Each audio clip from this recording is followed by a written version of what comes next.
हाँ तो भैया अभी हम देखिए एकदम बड़ी वीरान रास्ता है। यहाँ खड़े हैं, कोई गाड़ी वाड़ी का वेट कर रहे हैं, जाना है हमको सेट पे।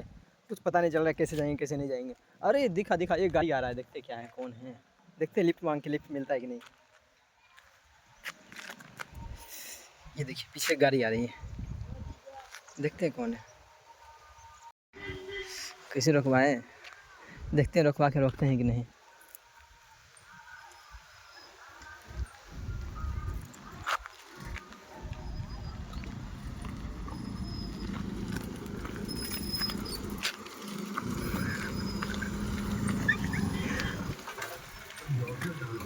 कैसी प्रैक्टिस करते रहते। सर आगे तक छोड़ दीजिएगा sir. Sir thank you sir, thank you so much sir. तो सर मिल गए हैं और हमको छोड़ने जा रहे हैं। सॉरी हम जा रहे हैं, सर जा रहे हैं सेट पे, तो हम साथ में बैठ गए हैं। अब यहाँ से जा रहे हैं।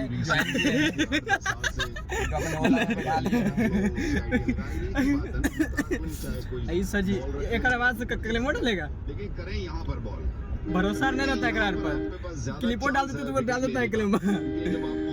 हाँ उधर देखिए 3 पार्टी और रेडी है। मिलने के ज्यादा चांसेस हैं।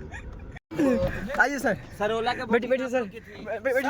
सर आप ही लोग कितना आइए आइए बैठिए बैठिए। सर सर सर सर महंगा ड्राइवर कहाँ से लिया है? अरे हाँ सर भैया ओटीपी डालिए, ओटीपी डालिए 1235। अरे भाई हम भी है, भाई भाई पहले हम ही लिफ्ट मांगे थे सर से। बिठा रहे भैया, कैसे ओला वाले हो यार? शेयरिंग वाले फोन लगाओ तो शेयरिंग वाले। शेयरिंग बोर्ड पे ओला चल रहा है। तो कोनो बात ना वो बैग कहाँ है? एक बार बैठाई था पैसा पूरा थोड़े दिए। अरे वो उस टाइम पे लगा रहा था कि अरे चलिए भाई भैया लेट हो रहा है। ले साथ ये दे दो। चलो हो गया, वो सीन चल रहा था इसलिए।